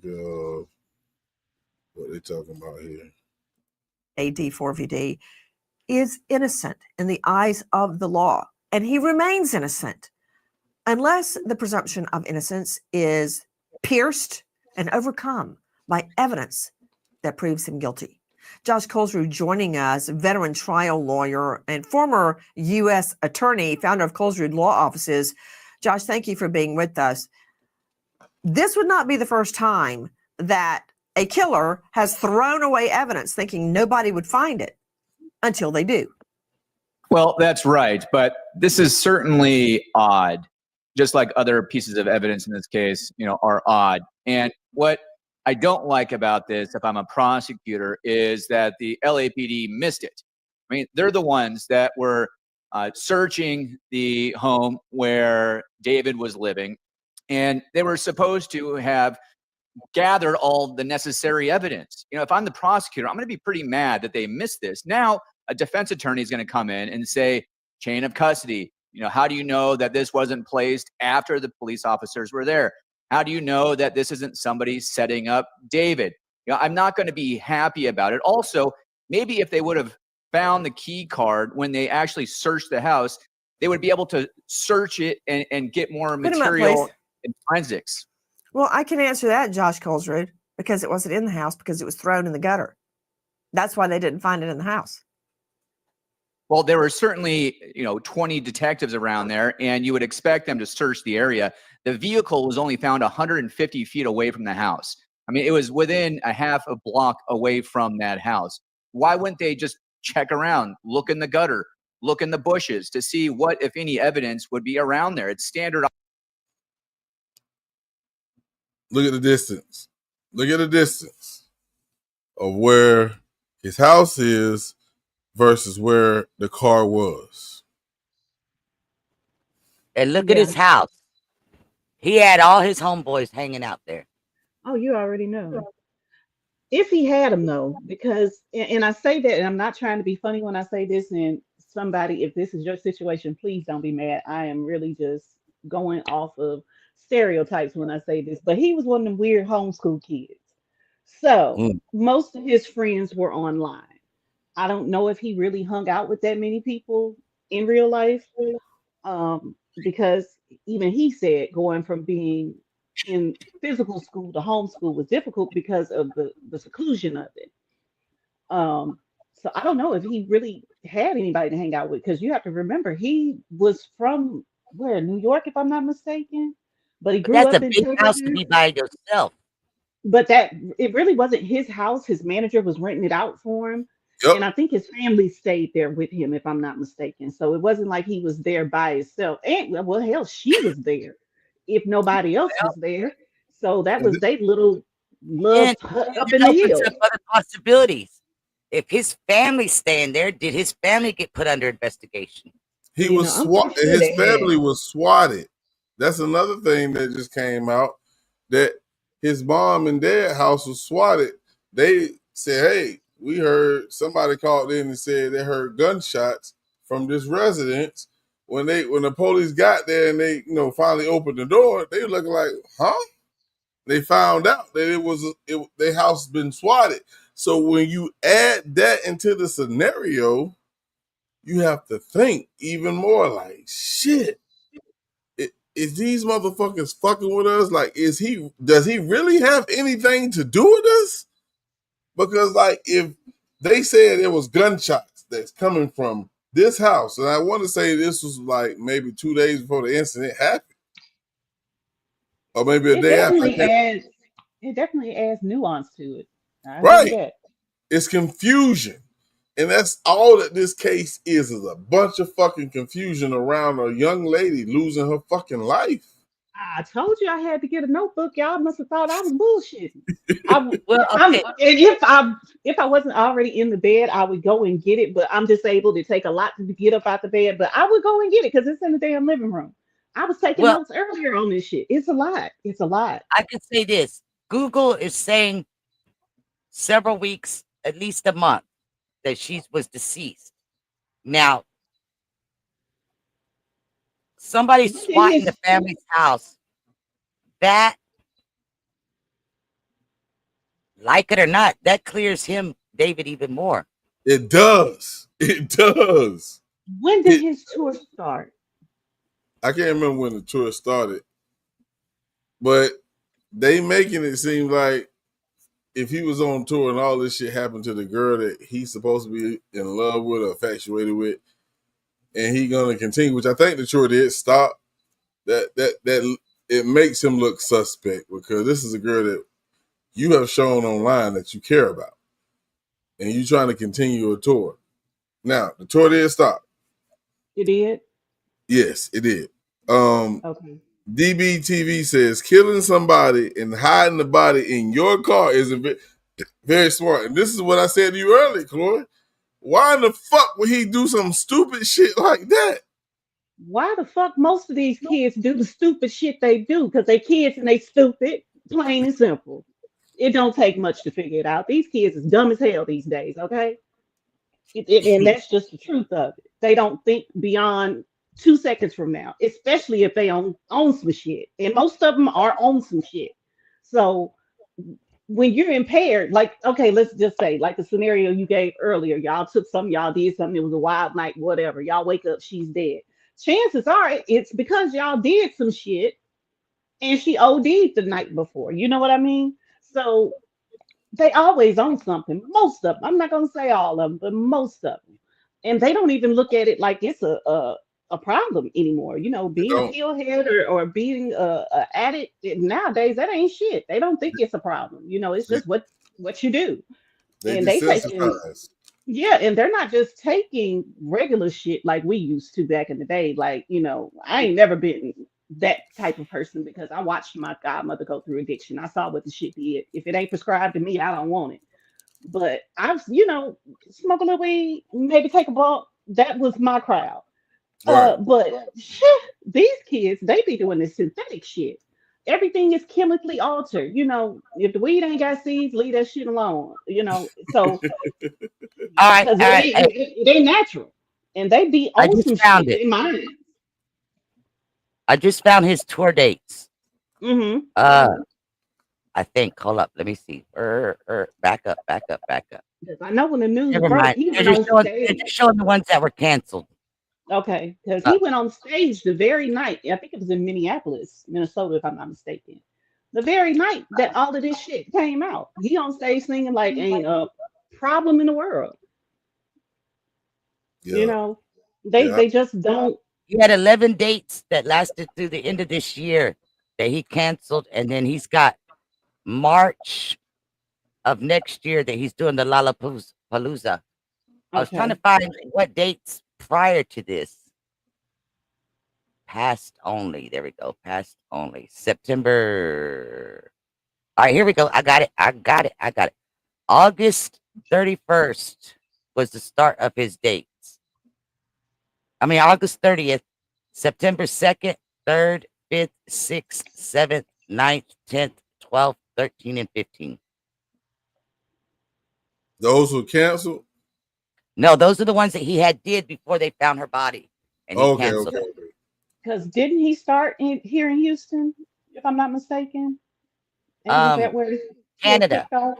Canada. It's Okay. Canada on August 30th. But, like Eddie says, there's always a but. That is only 2 weeks prior to them finding her. She was deceased longer than that. Yeah. He went from Canada to Detroit to Columbus, Indiana, Chicago, Wisconsin, We have got to the point Minneapolis, where literally Kansas, Denver, Salt Lake, and Portland. Okay, well, that Minneapolis show is the night that or the day that they found her, if I'm not mistaken, It was the because he day went on. after, yes. Okay, Because they said they so found her on the 8th, and then Minneapolis was on the 9th. okay, so he went on And then stage he the did a next night show like on the nothing 10th. happened. He did the show on the 10th, the 12th, the 13th, and the 15th. And then he Mm-hmm. canceled from there on. Okay, but Oh, I just want to watch this last clip. We're gonna wrap things up. And and I think we're gonna come back and do this again because this case right here is one of them cases where it leaves you with more questions than you started with when you first, looked into the case, and it's Let sad. me say this real quick. What y'all are saying about the swatting and the doing the dumb stuff about putting people in your car, whatever. The paperwork that just dropped with the Dirk California case, they have people, they don't know if it's people that's just fans or if it's people that's associated with Dirk that have been calling the FBI's office threatening to blow it up, been calling the courthouse threatening to blow it up, calling the judges and the prosecutors threatening to kill them if they don't release Dirk. So yes, people are doing stupid things nowadays. If that ain't the dumbest shit I've heard all day, how you gonna threaten the damn FBI That's the day and if age you we in. don't I want if to you know don't how the release FBI Lil wasn't able to Durk? trace that. That I want that to know why too, they couldn't trace it. that too. But how you gonna threaten the FBI because they got Lil Durk in jail where he need to be, in my opinion? Hey, That's crazy as hell. that's the day and age we in. But But like I said, these kids are stupid. They just fucking stupid. they smarter than a dumb motherfucker. Even Oh, be I able was to just delay about your to say next that. mortgage payment. Take control. I know sometimes it feels like you're drowning in debt. Call American Financing, 866-888-0344. Repeat. In an effort to shift blame, place her remains inside Burke's Tesla.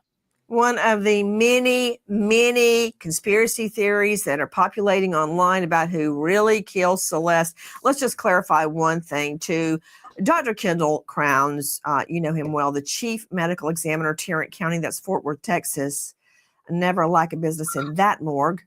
He is an esteemed lecturer at the Burnett School of Medicine at TCU, and he is the star of a new hit podcast called Mayhem in the Morgue. I just put it on loop this weekend and listened to every single one of them. They're awesome. Dr. Kendall Crowns, your podcast aside, is there any way this little girl died of natural causes and then what, chopped herself up and jumped into the trunk? So no, the fact that she's been chopped up would argue against the fact that she died naturally. Natural cause, she could have OD'd and then someone panics and then cuts her up, but that doesn't make logical sense. Why not just call 911 or wrap her up Who's and dump her giving a little somewhere? 13-year-old girl drugs? That would be You think her that's people she's hanging out natural with, which would causes? also be a problem. Well, I don't think that's natural causes at all. That would be at best an accident, but due to the fact that she's being given the drugs, you could argue that it's a homicide as well. So there is no way she's ending When up in a you bag feed in a the child front. drugs and they die, Nancy? that's a felony. But you know what? I'm not going to attack you on that. I want your mind to stay clear as a medical examiner, not get bogged down in the law. That's why I have Coles Rude. Again, the dismemberment of this little girl, 13 at the time she goes missing from her home, which is a whole nother question. Where were the parents in this scenario? They report her missing once, she's brought back, and then she goes missing again. Says she's going to the movies with her boyfriend, David. David who? You think for 1 minute when somebody comes to pick up my daughter, Lucy, I don't see them at the door and smell them? Yeah. Just like I do their school bus drivers and anybody else that's going to be around them. Yeah, I want to find out if they smell like weed or alcohol. Who is using drugs around this little girl? Why do we only know, oh, she went off to the movies with some guy named David? No. And then how long passes that nobody sees her or hears from her? Where were the parents in this scenario? That said, you were discussing natural or accidental causes. You know who you're reminding me of right now? You know? Jose Baez. No. Do you? I done gave Nancy her time, and this Is is Nancy drunk? Nancy can't get the I, girl's age I, right, so I ain't hearing it. I don't know what's wrong with Nancy. Nancy do this shit on a lot of different cases, but I wanted to play that because I know how you feel, Chloe, about the parents. Hold on, let me put this back on the screen. I know how you feel about the parents and what she said earlier, but at the same time, we have to talk about this. When she went missing, of course, the first time in 2024, she ran away. She came back home, ran away again. Do you hold the parents accountable for anything? Yes, you do, but you also listen. Like I'm gonna say it like this: if it's a case where she keeps doing it over and over and again, and they're the types that are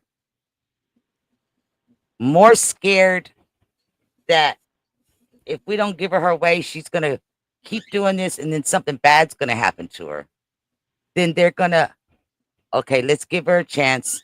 Let her go out with this David dude, whatever. On the part that I didn't like earlier that Nancy was saying about putting out assumptions about any kind of violation sexually of the parent or whatever, I can tell you this. Children, even adults, when you have been violated in that manner, the first thing you're not going to do is run to a boyfriend seeking to be touched and cuddled and stuff like that. You don't want anything in that manner happening to you, even if it's from somebody that you love and care about. You don't want them touching you in that manner because you've been violated. So that's again why I didn't like her pushing that. Would I still, as an investigator or detective or anybody in that field, would I still be 21 questioning the parents as to why? Yes, and I'm gonna listen to every word they're saying. I may also walk away with the opinion about, well, y'all's dumbasses should have tied her up in like that, like the deputy told us that time. Take a chance on 12 of my peers in court, beat her ass, whatever. But obviously, everybody has given the authorities the answers that have cleared them to this point. Can it later find something that's going to put them back in the hot seat? Yeah. So, Ms. Barnes, let me ask you this question. We done talked about all the theories, and you know, heard Chloe say her piece. When it comes to the parents, what could they have done different in this situation? The fact that obviously she was not happy at home, and what can they do to help? Because I'm gonna say this, and then I give you the floor. We have not heard from them, and that's a problem for me. I don't know if they were told not to speak. That could be the fact. I don't know if they even got a lawyer or a PR or whatever. But what could they have done, or what could they do right now to help this case? First, let's say this. There is no way, I don't give a damn who tell me to say what, don't say what, whatever, that I wouldn't be speaking publicly about my child being found in the trunk of a car, dismembered. I don't give a damn who tell me not to say nothing. You're gonna see my face. Um, period. Because I want justice for my child. It might not have to be a whole press run, but I'm gonna have one press conference. So you're gonna see my face. Um, as far as what could the parents do, it depends on what type of parents you're dealing with. Um, I'm a very old school parent. I don't give a damn what year this is right now. I know what worked for me in my household when I was growing up. And the way I look at it, good ass whooping ain't never killed nobody. There's a difference between abuse and Right, discipline. right. I have never advocated for anybody to abuse their child. I've gotten into a fight with a woman I've never known out in public because I saw her abusing her child and went and whooped her ass. I don't believe in abusing a child, but a good smack on the ass ain't never killed nobody. Damn It gets your soul. point across sometimes. So it depends on what type of parent you're talking about. You're talking about the parent who is like me, which always been a very hard disciplinarian. You can get anything you want from me, but you got to follow these guidelines. And when you don't, that's your ass. Because I would much rather me be judged by 12 than you be carried by 6, period. Talk, talk. Or you have these other type of parents who are just permissive of everything and you want to be a friend before you're a parent. And you just, okay, well, she's unhappy, so let's see what we can do to make her happy and let give in all the time type shit. And I ain't never believed in that. Um, you just raise brats that way. And then after, like I said, after seeing how she cussed her neighbor out on that, I think it was a ring camera, surveillance camera, whatever. Yeah, homegirl, she was a little tough. She had seen some shit she shouldn't have seen by the age she was at. She was Right. way more mature than your average 14-year-old. I, So if I had to put her on house arrest in my own damn way, that's what we would have done. But she wouldn't have been, we wouldn't have kept on running away. Or, take your ass somewhere and stay because you're not going to keep on disrupting my household like that. I I, don't know what else they could have done. Honestly, it just depends on what type of parents they were and what they had tried before. yeah, I don't know what they done, and I don't want to make no assumption. I don't want to call them, bad parents, because this new generation, they're different. I think we all know that. Um, when we see parents try to discipline their kids, we also hear of the stories about kids saying, "I call the police if you do this or you do that," and that's bullshit. But we also see parents pull back because of that, because they don't want to be looked at as the parent who's abusing their kids. But when we were younger, we didn't. Our parents ain't have to deal with that type of shit. They ain't have to worry about us calling the police. So with all this being said, it's like I don't think no one can blame her parents for being lack of parents, because we don't know how they parented her or any of their other kids. So when it comes to a kid who is rebellious, and I think I ain't gonna say every parent in the world experienced that, but I'm pretty sure a lot of parents in the world have experienced a rebellious kid. It doesn't matter what the fuck you say, what the fuck you do, they just not gonna listen. So when you get to that point in life, how do you handle it? What can you do to not be the one everybody point the fucking finger at? It's tough nowadays. It's very tough to be parents in this day and age. So we're going to end with that. Chloe, what's your thoughts? There's no answer for that, because if you do what probably needs to be done would be, all right, well, we're going to put you in juvenile custody type thing because we can't handle you. They're going to hate you. You threw me away. So then you have to decide, do you want your child hating you or do you want the public hating you? But then, like I asked earlier about if she had siblings, because that's another factor you have to take into account. How is this affecting the other children in the household? And yes, my father-in-law one time, he his stepchild said something about, I'm going to call CPS on you. He picks up the phone and he says, give me the number. I'll dial it for you. It worked in his house. If I would have tried that, it would not have worked, because once my kids did get past that stage of, we ain't going to listen to you, there was no coming back from that.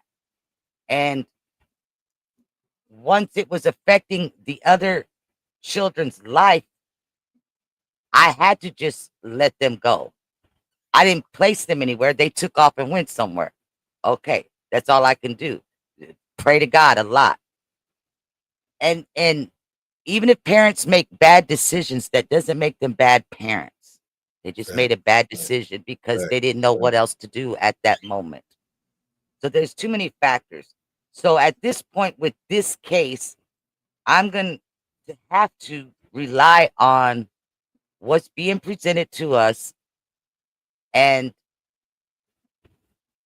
there's no evidence that they can do anything at this point, and just hope that they have other eyes look at the case and maybe they see something or hear something that maybe an officer or a technician missed before, and they found it, and then the case can proceed on. It's a sad situation, and sometimes it sucks to lose a child, but the only comfort a parent can take is maybe this was the lesser of the two evils that could have happened in the future. If she was dead set on living the life that she was apparently dead set on living.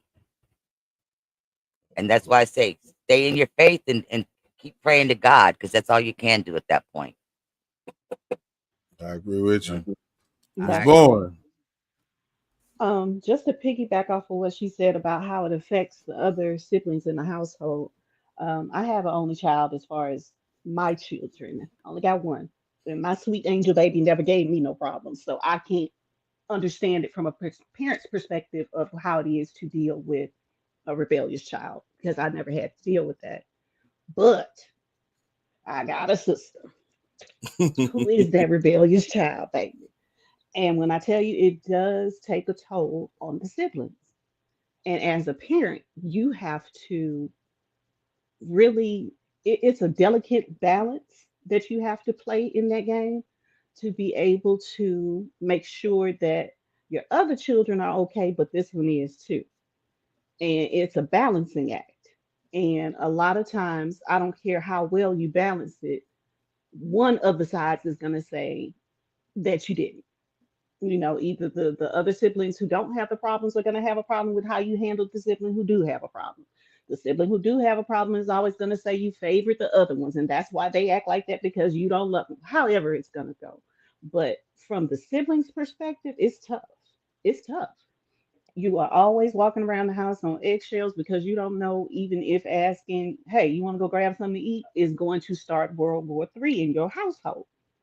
So it's I can't even imagine from the parent's perspective of having to deal with a child that's constantly running away.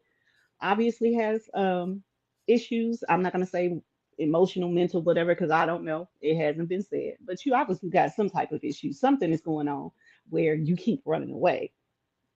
Um, it's tough, but I don't blame the parents. I have sympathy for the parents. My heart goes out to her parents. I can't imagine, how they're feeling right now, knowing that their 14-year-old daughter was cut up in the trunk of a car for however long and just lying out, just out there like that. I cannot imagine how they feel in that situation. So my sympathy and my condolences to the entire family on that, always. But coming from just looking at it purely a true crime junkie as I am, this case is a lot, and it's going to take a lot to break it down to be able to really figure. If they could pinpoint the timeline of when she was last seen, last heard from, between that and when she was discovered, how long she was in that car, whatever. They really have to get the timeline down in order to narrow it down as to who really did it. Um, I do believe that the cameras on the Tesla are going to be the key to that. They might not be able to make out faces, but they'll be able to get the timeline better, because it records all of that, dates, times, all of that. It ain't nothing but basically a rolling computer. So they'll be able to get that information. And once they get that timeline down, they'll be able to narrow everything down. And hopefully, soon they'll be able to put the perpetrator away, because I think you got to be a special kind of sick in order to do this to a 14-year-old. But one more thing, Nancy Grace said, who gives a 14-year-old or who gives a child drugs? Where do they get it from? And I had to laugh to myself, because I said, I could call my 12-year-old nephew right now, and I bet you he can give me an ounce of weed in 30 minutes or less delivered to the house if I really wanted it. For real. These kids got connections, Yeah. okay? You have to realize we're not living in the world we grew up in, where everything was in-person transaction. They literally have services that will deliver the shit to you. Not services, but the dealer comes to you now. You don't have to go to them. Everything is done through the phone. You send your cash app, they drop the shit off at your door like it's DoorDash and gone on about their business. So it's easy to get your hands on it. Even as a child yourself, you don't have to have an adult get it for you. As a child yourself, you can get the shit.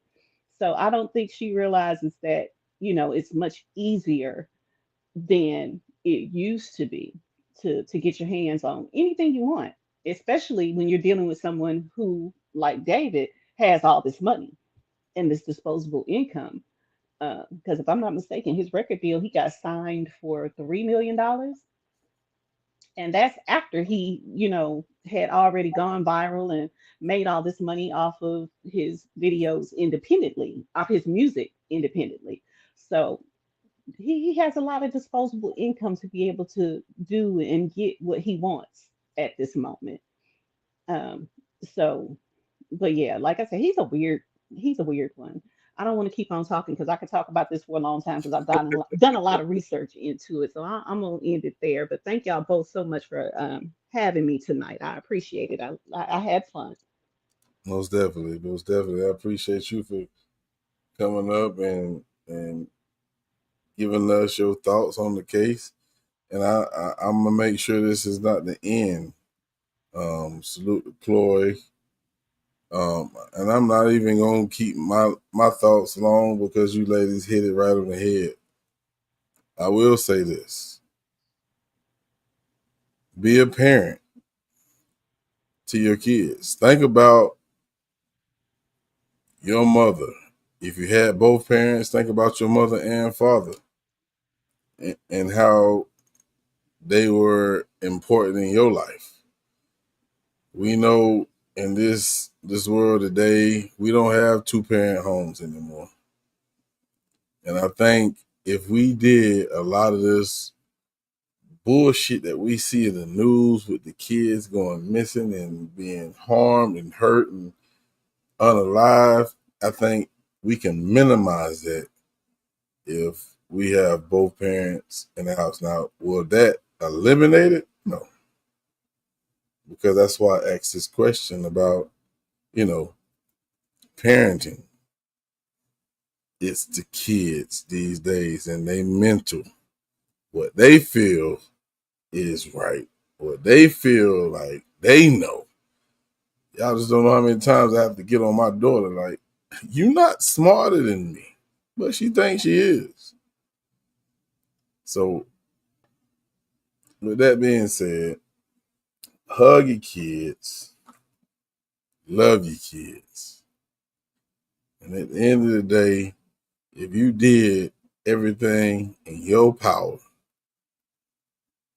to protect and provide for them, nobody can say anything about how you parent.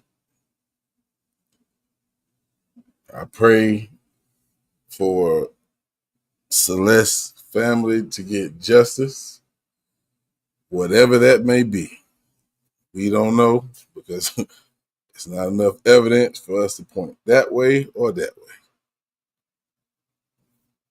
But we're going to stay on this case and we're going to ride it out until we get a final answer. And I pray that God delivers like he always does. Thank y'all for tuning in. Boss, Chloe, Community Crime, our special guest, we had Miss Bowens. Y'all have a good night. Or maybe a good morning. We're up out of here.